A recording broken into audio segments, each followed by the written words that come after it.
Today's lesson, we're going to be taking a look at the quadratic formula. And we have the quadratic formula shown below. So it's this great, big, long, intimidating formula that is really super easy to use.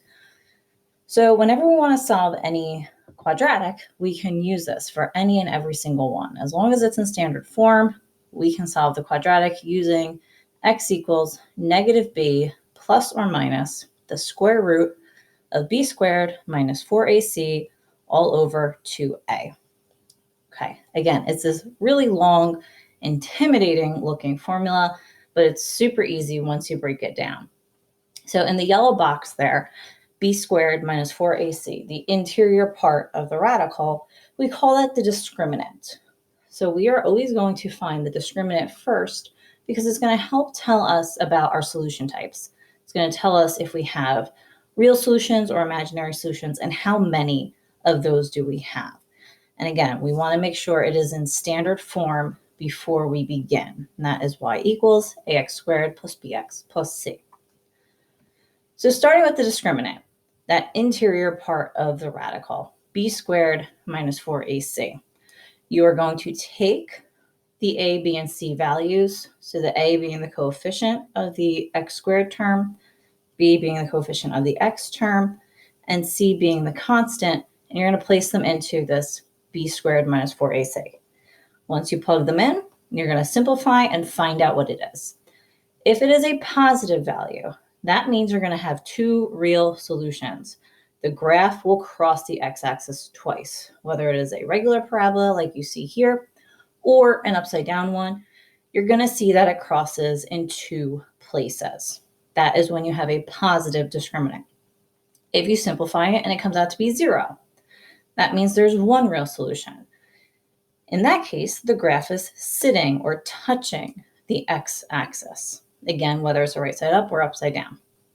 And lastly, if you get a negative value inside or as your discriminant, it's going to be no real solutions because that's going to tell me I have a negative on the inside of a radical, and we know those are imaginary numbers. This is a graph that will never cross the x-axis, no matter what. It's going to float above it or below it, but it's never going to touch it. So here we have 3 worked out examples of how to find the discriminant. So if you need to, label your A, B, and your C. You can list them on the side if you need to. But again, you're using that b squared minus 4ac and plugging the values into their appropriate places. And then you just put it in your calculator and find out what it equals. So in the first case A, it equals negative 4, which tells me I'm going to have 2 imaginary solutions. In part B, it comes out to be 0. So I'll have 1 real solution. And in part C, I got 4. I know I'm going to have 2 real solutions. So again, we want to make sure that it equals 0 first. All of these happen to be so already. They were in standard form. If they're not, you need to move them into standard form and then proceed with finding your discriminant. Okay, and you have some examples down here to try. Now, actually, using the quadratic formula, once we know what our discriminant is, and we know how many solutions we're looking for, we're just going to plug them into our quadratic formula. So you can see here, first step, made the function equal 0, and then I found my discriminant. So in this case, the discriminant came out to 29, positive. I know it's going to be 2 real solutions. Once you have the discriminant, you plug it into the quadratic formula, and then you simplify. So you can notice I took this great, long, big, scary looking, intimidating formula, and I replaced the yellow box with the number I got over here with my discriminant. So I put a 29 in here. And then you would simplify whatever you could. If you can simplify the radicals, you would.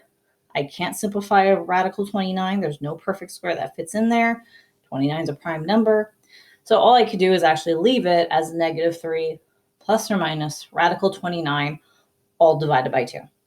Again, if I can make it smaller, I would. But that would be my answer. And it is 2 answers. Okay, because remember, the discriminant told me I was going to have 2 answers because it was positive. One answer is negative 3 plus radical 2, all divided by 2. And the other one is negative 3 minus radical 29 over 2. Okay, and here's just a few more worked out problems one where we have a 0, which tells me I have one real solution. And you can see what happens here is the radical 0, well, that's just 0. So when I do 20 plus or minus 0, I just have 20. It's not changing anything. And then I reduce that, and I get 2/5. There's my one solution. Oops. And in question C, same thing. I solve it. I come up with -4, which means I'm going to have two imaginary solutions. When I plug that all in and I reduce it, well, the square root of -4 is 2i, because the square root of the negative gives me the imaginary number. Square root of 4 is 2. And then I reduce it. 6 can be divided by the 2 in the denominator. So can the 2i. And we're simplified to 3 plus I and 3 minus I. Okay? And again, some problems that we can practice. Last one is just a word problem. How can we apply it? Well, if we have this juggler and he's tossing the ball into the air, he knows it's leaving his one hand at 4 feet. He knows how fast he throws it at, 30 feet per second, and then he catches it at a height of 3 feet. How long is the ball in the air? Well, in this yellow box, I give you a formula. The formula is a very common velocity formula of a height of an object being thrown. And h of t is the height that is caught at, or the end height. T is time. H sub 0 is the initial height in which it was tossed. And v sub 0 is the velocity of it, so the speed at which it was thrown. So I plugged in everything, got 0 to be one side, found my discriminant, went through all the work that we've been going through, and then I went through and I did my quadratic formula. Now notice, huge difference. Because this is a word problem, we are going to actually round our answers. We're going to put square root of 964 in a calculator, get a decimal.